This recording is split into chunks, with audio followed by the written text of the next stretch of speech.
A paz do Senhor Jesus Cristo, queridos e preciosos irmãos. Shalom, que Deus te abençoe.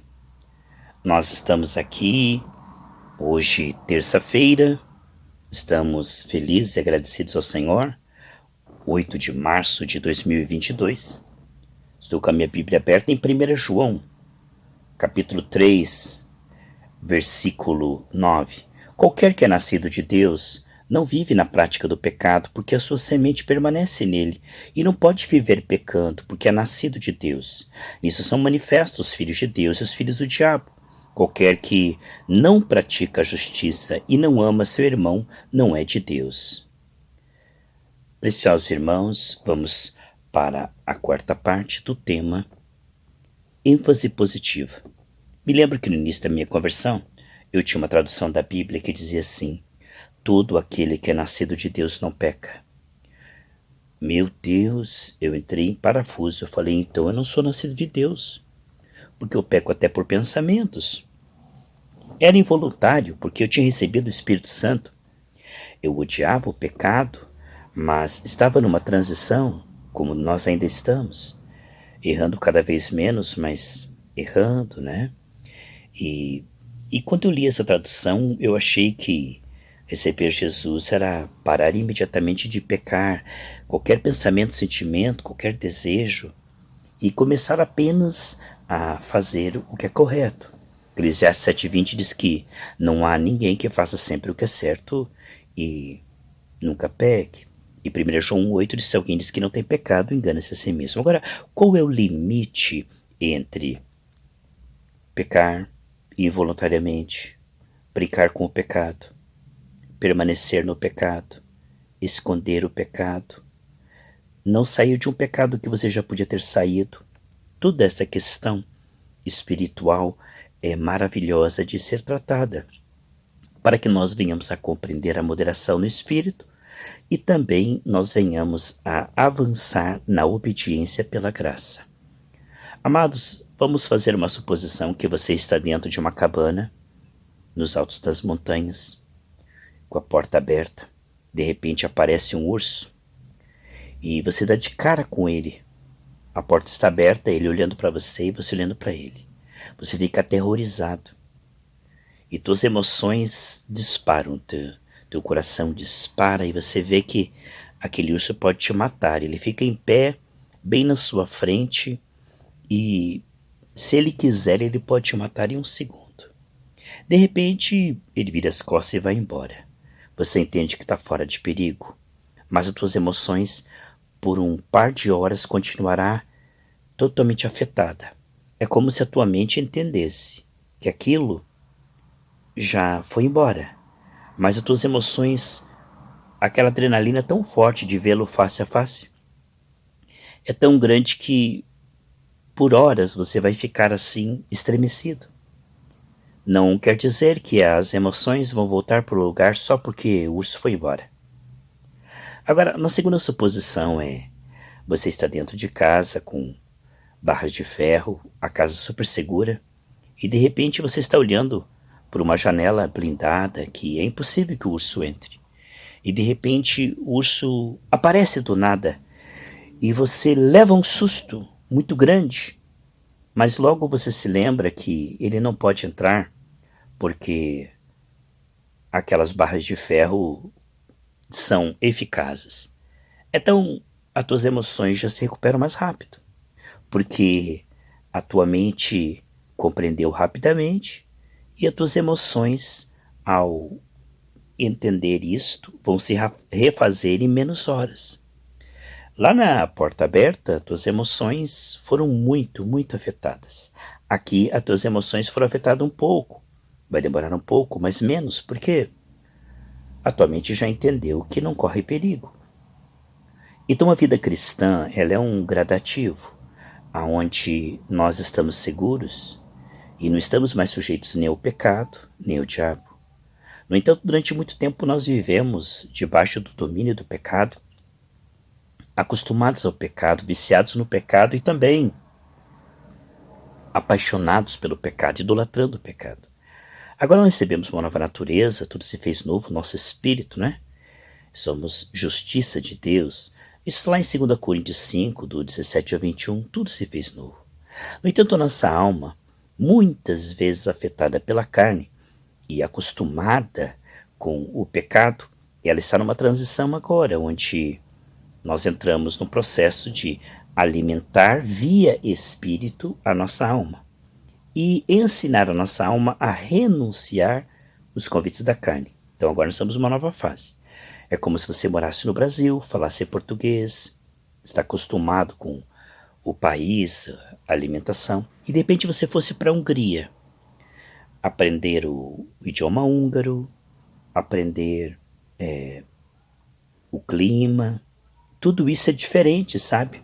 E o período de adaptação é sofrimento, porque tudo que é novo tem um processo de adaptação. Então, de pecador para santo, no espírito não tem transição.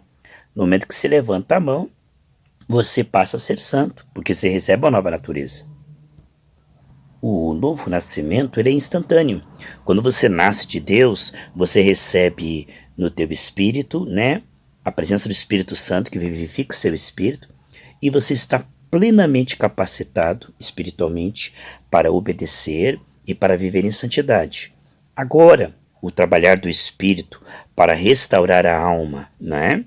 Para inclinar a alma, né, que estava voltada para a carne, para o pecado, para o mundanismo, é um processo maravilhoso chamado santificação. E esse processo do começo, sim, o processo ele é todo operado pelo Espírito Santo, né? Através da nossa dependência da graça. O arrependimento, que é eu não quero mais isso na minha vida, eu quero que o Senhor trabalhe nessa área, e seu arrependimento é a decisão de que isso vai sair da sua vida. É a decisão de que você não aceita, não faz acordo de paz com o pecado. Você não se apaixona pelo pecado, não esconde o pecado, não brinca com o pecado. Você está em guerra contra o pecado. Então, o arrependimento é a decisão de que você não vai suportar nem por um segundo esse pecado na sua vida. Você já rompeu, né? No seu coração, você decidiu nunca mais esse pecado. E a fé é essa entrega. Né? Uma coisa é pedir ao Senhor e a buscarei. Ou seja, você não apenas quer que isso saia, não é um querer poético, você está se entregando de fato dia a dia.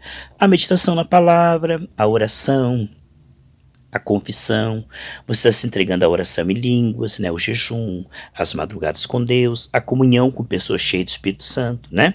Então, quer dizer, você está se expondo à graça. Você não apenas diz que quer sair do pecado da boca para fora, você está recebendo graça para ser fiel. Então, aqui, se quiserdes e me ouvirdes. Aqui nós vemos os dois pontos, Isaías 1,19. Tem alguns que dizem, eu quero, mas eles não estão se expondo à oração, à graça, não estão entregando o coração. Eles dizem, Deus vai gerar isto, né? Como o nosso querido pastor Ricardo falou. Ele diz, eu quero sim, Deus vai gerar. Mas eles não estão buscando, não estão batendo, não estão se consagrando.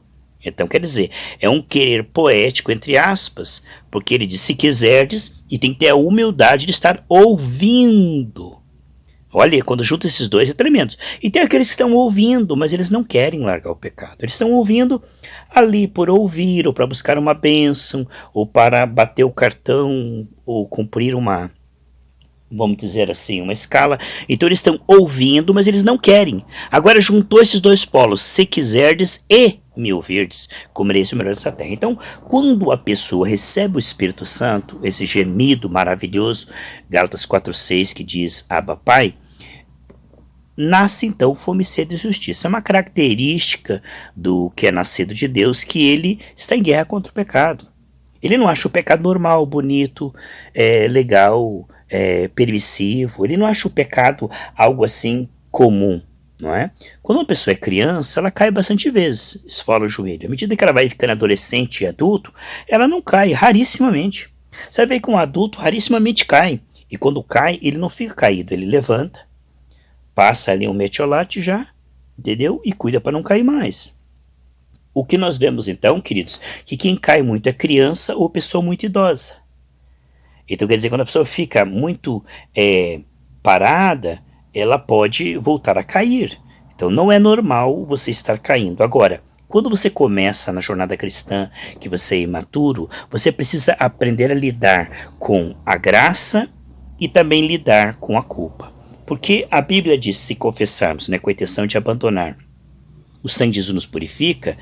A diferença entre Judas e Pedro, que os dois traíram Jesus, Judas teve remorso, culpa, e Pedro se arrependeu na sua primeira pregação, ganhou lá milhares de almas. Então, aqui nós podemos ver que a religião trouxe culpa para Judas, não trouxe solução, e ele falou, porque eu pequei, ele falou, o problema é teu, tá? A religião não tinha uma palavra de graça, a religião não pôde ajudá-lo, não é? Não tem como ajudá-lo. Mas Pedro foi a Cristo e Cristo pôde ajudá-lo, a graça. Então veja que a graça ela não vai dizer que você não pecou, mas ela tem uma solução, onde abundou o pecado, superabundou a graça. Para quê? Para continuar no pecado? Não. Se o Filho vos libertar, verdadeiramente sereis livres. Como isso se processa? Tá bom, queridos? Muito importante nós compreendermos que quando você confessa o pecado com a intenção de abandonar, aquilo não é computado contra você. 1 Coríntios 31, porque se todos os nossos pecados confessados tivessem consequências no céu e fosse nos separar de Deus, aquilo que nós confessamos com a intenção de abandonar, todos nós iríamos para o inferno e Deus não teria como nos abençoar. Porque se tudo isso está armazenado, tudo que eu semeei de pecado, que eu confessei, a semente foi abortada. Mas se eu creio que tudo que eu semeei de mal eu vou colher, se eu achar que o pecado confessado tem consequências diante de Deus, eu vou pensar assim, Deus não pode me abençoar, porque eu pequei, eu confessei, mas ainda estou separado de Deus. Então esta é a linha tênue entre o arrependimento e a culpa. Muito importante isso. O arrependimento ele é saudável, a culpa ela vai acabar com você. Porque aí você vai ter aquela sensação, eu estava fazendo tudo certinho, Deus estava me abençoando, mas agora que eu, sem querer, falhei ou pequei e confessei e não quero mais fazer, agora Deus não pode mais me abençoar por um tempo. É como você lembrava do teu pai, por um tempo você fica de castigo, ele fica bravo com você. Não. No momento em que você confessa com a intenção de abandonar, a responsabilidade é do Espírito Santo. E você continua se entregando, tá? Porque embora a responsabilidade seja do Espírito Santo, como eu falei, é uma sinergia, uma parceria, o Espírito Santo ele toma a responsabilidade pela sua santificação. Ele diz, eu sou o Senhor que te santifica. Ele toma essa responsabilidade, mas ele fará de acordo com a sua entrega, tá? Não fanática, mas é aquele, se quiserdes e me ouvirdes, né? Você pode sim, com certeza você pode. Então, a linha tênue entre o arrependimento e a culpa é a diferença entre o fanatismo e o cristianismo genuíno, a diferença entre a graça e o legalismo. Isso é muito importante nós podermos ver essa linha muito tênue entre culpa, o evangelho da culpa e o evangelho da graça. E isto é muito importante, é que é um divisor de águas. No evangelho da culpa, você confessou, Deus te perdoou, mas agora teu relacionamento com Ele ficou deteriorado e Deus não poderá te abençoar por um tempo. E aquilo de ruim que acontecer é porque você pecou, se arrependeu, mas agora está pagando. Então isso é uma mentalidade muito religiosa e comum. Tem pessoas, irmãos, que elas dizem que elas creem na graça, mas elas estão diante de Deus pelo seu desempenho. Quando elas acertam, elas acham, agora Deus vai me abençoar, eu estou orando, estou lendo a Bíblia, estou fugindo do pecado. E quando elas falham, involuntariamente, não que elas premeditem, porque aí já é outra coisa, né? Se ela está brincando com o pecado, ela precisa nascer de Deus, porque quem tem o Espírito Santo tem o temor de Deus, né? Mas quando ela peca e ela diz, estraguei tudo, agora Deus vai parar de me abençoar, agora eu confessei, mas agora eu estraguei tudo. Então quer dizer, isso que eu estou falando é um incentivo ao pecado? Jamais. Pecado não é uma opção, o pecado não é premeditado, o pecado não é algo que nós precisamos dele. Nunca mais. A questão é como lidar com essas falhas e fraquezas e pecados que nós estamos no processo. Estou falando dos sinceros, não dos hipócritas, tá bom? Então, quando a pessoa sinceramente confessa, o inimigo vai tentar levá-la para Adão, para a culpa, se esconder, ter medo de Deus. Não, você não está diante da ira de Deus. Lembra quando o anjo da morte veio que tinha marcado com sangue? Eles não estavam mais diante da ira de Deus por causa do sangue. Lembra quando o muro caiu e a Raabe colocou uma fita vermelha? A casa dela não estava mais na ira por causa daquela fita vermelha, ou seja, a ira de Deus não vai chegar até você por causa do sangue. Agora, o que nós vamos fazer então? Vamos permanecer no pecado? Vamos falar sobre isso. Então, a ira de Deus, ela é aplacada, né? A ira é justa, porque é justa a ira de Deus contra o pecado. O salário do pecado é a morte, né? Quando a pessoa se arrepende e confessa, Jesus pagou pelos seus pecados. E levou também o castigo pelo pecado, não só o pecado, mas o castigo pelo pecado. De maneira que quando você confessa, você vai dizer assim: Deus não está me abençoando porque eu acertei. Deus não deixará de me abençoar porque eu errei e pedi perdão. Se você erra, peca e permanece no pecado, o inimigo tem brecha.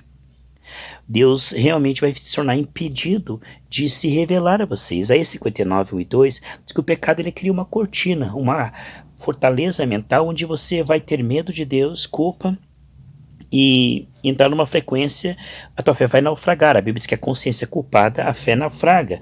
Isso está lá em 1 Timóteo, eu vou abrir aqui. 1 Timóteo 1,19 e também 3,9. Então quando eu teimo, brinco com o pecado, escondo o pecado, teimo no pecado que eu posso confessar e abandonar, eu não tenho paz e não tenho fé. Agora, existe aquele que é escrúpulos, não é a questão da consequência do pecado. Ele é sincero. Ele está confessando e pedindo para Deus tirar aquilo dele. Ele não pode fazer mais nada além disso do que continuar se arrependendo e se convertendo. Ele não pode fazer mais nada. Ele não pode virar anjo para Deus. É para esses que estou falando. Não estou falando para aqueles que estão brincando, escondendo, teimando no pecado sem arrependimento. Para esses eu não tenho outro conselho a não ser receber o espírito da obediência. Estou falando com aquele que peca, confessa, não tem amor ao pecado, não tem pecado de estimação, mas mesmo assim ele se sente culpado, indigno, né? Ele acha que Deus vai parar de abençoá-lo depois que ele confessou com a intenção de abandonar. Isso é muito importante você compreender. Quando você confessa com a intenção de abandonar, a ira de Deus não existe. O que existe é a misericórdia de Deus, Romanos 11, 22, para te perdoar e te ajudar nesse processo. Ele está a teu favor, não contra você. Lá em 1 João 9 diz que ele não só perdoa, mas ele purifica de toda injustiça. Então, tanto o perdoar como o purificar de toda injustiça é trabalho do Senhor que nos santifica. A nossa parte é arrependimento e fé. Arrependimento é renúncia, fé é entrega. Quando você está nessa moderação, você falha. Cada vez menos, mas falha. Até Jesus vier, você falha. Então, os teus acertos não te fazem merecer a bênção. E os teus erros confessados não te fazem perder a bênção e a salvação. Porque quando você acerta, é porque o Espírito Santo te ajudou e você chegou a esse desempenho. Isso é graça. Os teus acertos são graças. É claro que nós vamos acertar cada vez mais, sim, mas sempre haverá áreas em que nós vamos confessar e o sangue vai completar o nosso testemunho. Não há ninguém que ande no Espírito 24 horas e nunca fale. Eu gostaria disso, eu creio que todos nós gememos neste corpo para ter um corpo glorificado e nunca mais ser tentado. Agora veja, não é preciso cair em tentação, porque a nossa nova natureza que nós recebemos é para a obediência, não para a desobediência. Por isso que nós tomamos na ceia primeiro o pão, depois o cálice. Porque o pão significa nutrição para a obediência. E o sangue diz, se você pecar, esse é o segundo caminho. Você confessa e o sangue te traz de volta para a obediência.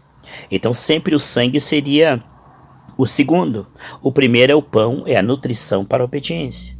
Então quer dizer, todo aquele que é nascido de Deus, ele está pensando primeiramente em obedecer, em santificar. Esse é um direcionamento de quem tem o Espírito Santo. Ele pensa, eu quero obedecer a Deus, quero agradar a Deus, eu quero fugir do pecado. Essa é a mentalidade. Ele não pensa assim, eu quero pecar, eu quero realmente teimar nesse pecado. Não, essa pessoa não tem o Espírito, né? Porque a mentalidade do Espírito, ela é para a obediência. Quando nós cremos em Cristo, o Espírito da obediência entre nós, o nosso coração é direcionado para a obediência. No entanto, pela fraqueza da nossa carne, muitas vezes a nossa alma, por falta de vigilância ou consagração, Pedro, nem uma hora você buscou, olha que a carne é fraca, o espírito está pronto. Então, muitas vezes nesse processo, acontece involuntariamente, queridos? Eu e você, nós pecamos, às vezes, um pensamento, uma palavra que não devia ser dita, uma atitude. Então, nós estamos neste processo, mas Deus sabe que nós não amamos o pecado. Não escondemos, não brincamos com o pecado. Que os fariseus, eles escondiam o pecado, amavam o pecado e fingiam-se santo na congregação. Eles não se limpavam, eles apenas amavam o pecado, escondiam o pecado e na congregação se fingiam santos. Agora Jesus amava aos pecadores e expunha ao pecado para perdoá-los. Enquanto os pecadores escondiam seus pecados junto com os fariseus, hipócritas, Lucas 12:1 fala do fermento dos fariseus, que é o fingimento. Enquanto os fariseus fingiam e escondiam o pecado, gerava um povo que fingia e escondia o pecado. Quer dizer, cada um vai gerar conforme, o mestre é o aluno, ali está. Os fariseus, eles eram fingidos e escondiam o pecado, mas se fingiam santos. Jesus não. Ele realmente era santo, não escondia o pecado das pessoas, ele expunha através da doutrina verdadeira, com graça, para que ele se arrependesse, não para humilhar, não para condenar. Jesus diz, eu não vim para condenar, mas para salvar. Para que esses pecados, vindo à luz, pudessem ser cobertos com o sangue de Jesus e perdoados. Sempre quando Jesus expunha o pecado de um ou de outro, era na intenção de perdoar, de purificar, de dar a essa pessoa a oportunidade de sair do pecado. Não é para envergonhar, não é para jogar na cara, não é para humilhar, não é para fazer com que a pessoa se sinta totalmente perdida, A pregação que gera culpa, ela dá a impressão que você está fazendo tudo errado, que você está indo para o inferno e que para você não tem jeito. A pregação genuína da graça, olha, neste ponto aqui você pode melhorar, eu posso te ajudar, eu vou orar com você, Deus está aqui para te perdoar, Deus está aqui para te fortalecer, e você continue se consagrando que para você tem jeito. A mensagem que o pastor Riclave trouxe domingo foi sobre isso, sobre o privilégio de nós podermos andar à altura daquilo que Deus tem para nós, e isso pela graça. Então aí nós terminamos sempre a pregação com uma ministração profética em cima, declarando que aquilo que foi pregado você pode receber graça para sair da igreja fortalecido para uma semana de obediência. Portanto, a obediência é a regra e o pecado é uma exceção, é um acidente. Quando na vida do camarada o pecado é a vida dele e o arrependimento é uma exceção, ele precisa nascer de Deus, ele não tem o Espírito Santo. Quando a pessoa ela tem paz no pecado, ela acha o pecado natural. Se você fala do pecado, ela se ofende, esconde o pecado. Se você fala do pecado, ela não se importa, ela tem aquilo ali como algo normal, ela não tem o Espírito Santo. Não tem. Nisso são manifestos os filhos de Deus e os filhos do diabo. Porque aquele que é nascido de Deus não permanece no pecado. Não permanece em paz com o pecado, não permanece em paz no pecado, Não tem o pecado de estimação ou o pecado, assim como se diz, como algo que ele vai continuar. Irmãos, quem não rompeu 100% com o pecado no coração, não digo no desempenho, mas no coração, quem não decidiu 100% romper com o pecado, o mundo e a carne, ele não tem o Espírito Santo. Ou extinguiu o Espírito Santo. Porque primeiro você tem que romper no coração. Decidir no coração. Se você deixar um quartinho, mas esse pecado vai ficar, só esse aqui, não, mas esse aqui vai ficar, essa mágoa aqui vai ficar. Não, essa impureza aqui não tem problema. Não, pastor, isso aqui é um pecado pequenininho, todo mundo peca, Eu estou pecando menos que os outros, todo mundo faz isso. Se a pessoa ela defende o pecado, se a pessoa ela está à vontade no pecado, se a pessoa ela acha natural o pecado, ou ela não tem o Espírito, ou ela extinguiu o Espírito. Ela passou da linha do arrependimento. Agora, se a pessoa ela está lutando contra o pecado, as eventuais falhas e fraquezas, lá em 1 João capítulo 1, dos 5 ao 7, veja lá, as eventuais falhas e fraquezas não serão computadas contra você. Entende? Por quê? Porque Deus está vendo que você não quer. Deus está vendo a tua decisão, irmãos, não é o seu desempenho. Nós precisamos falar sobre decisão e desempenho, que isso é uma coisa muito importante, porque as pessoas avaliam muitas vezes as outras pelo desempenho, pelos erros e acertos, mas Deus está olhando a decisão do coração, e o desempenho Deus está melhorando, entendeu? Aqui 1 João 5 diz, é a mensagem que dele ouvimos e vos pregamos é essa: Deus é luz e nele não existe a mínima sombra de trevas. Se afirmarmos que temos comunhão com ele, mas caminharmos nas trevas, ou seja, no pecado, à vontade, confessamos que somos de Cristo, mas continuamos no mundanismo, na carnalidade e no pecado, sem arrependimento, somos mentirosos, olha lá. E não praticamos a verdade. Se, no entanto, andarmos na luz, quem que está andando na luz? Ele está ouvindo a palavra. O que é andar na luz? Diariamente ele está aí no pão diário, que é a palavra, a oração, a comunhão com os irmãos, sabe, ele está em oração em línguas, profetizando, ele está neste caminho de santidade, aquele se andarmos na luz. Veja que são dois caminhos, andar na luz e andar nas trevas. Os que andam nas trevas, ele anda no pecado. Os que andam na luz, eles estão andando na santidade progressiva e com a intenção de obedecer cada vez mais. Então, aqueles que andam na luz, o caminho dele é a palavra. O caminho dele é a oração. O caminho dele é o arrependimento e a fé. O caminho dele é as boas obras. O caminho dele é estar com pessoas cheias do Espírito Santo. E quando estiver com o ímpio, é para trazê-lo para Cristo. Esse é o caminho. Veja que esse é um caminho, não é um trecho. É um caminho. É o modus operandi. Assim como o peixe nada nas águas, assim como a ave voa no céu, o caminho do santo é o caminho da santidade. Lá em Isaías 35:8 diz que haverá um caminho da santidade, que o impuro não passará por ele. Primeiro, porque não quer. E segundo, porque falta-lhe o sangue para prosseguir. O diabo vai e para ele. Se andarmos na luz como ele está na luz, temos plenos comunhão com os outros. Aqui nós vemos a segunda característica, é que essa pessoa está procurando amar e perdoar. Isso é uma demonstração de que você está andando com Deus. Porque quem não anda com Deus é egoísta, está competindo um com o outro, tem traumas complexos, comparações, competições. Ele não tem amor e perdão. Só está andando com Deus quem está crescendo neste fruto de amor, misericórdia, perdão, além de amar a Deus, a palavra. Além de amar a sua alma, estar se arrependendo e se convertendo, ele ama as pessoas. Mas tem uma pessoa lá que eu não amo. É bom você resolver isso aí, porque se é uma pessoa que você não ama e não perdoa, você vai para o inferno, você não está andando na luz. Aqui diz, temos plena comunhão uns com os outros. Se você está andando na luz, além de se consagrar, você ama e perdoa. E o sangue de Jesus, seu Filho, nos purifica de todo pecado. Aqui está, a pessoa está procurando andar na luz, ela está procurando amar e perdoar, por isso o sangue vai perdoando as eventuais falhas e fraquezas e pecados confessados. Essa pessoa não está teimando no pecado, brincando com o pecado. Ela está sinceramente confessando e dizendo, Deus trabalha nessa área. E ela faz isso todos os dias, como disse o pastor Reclave.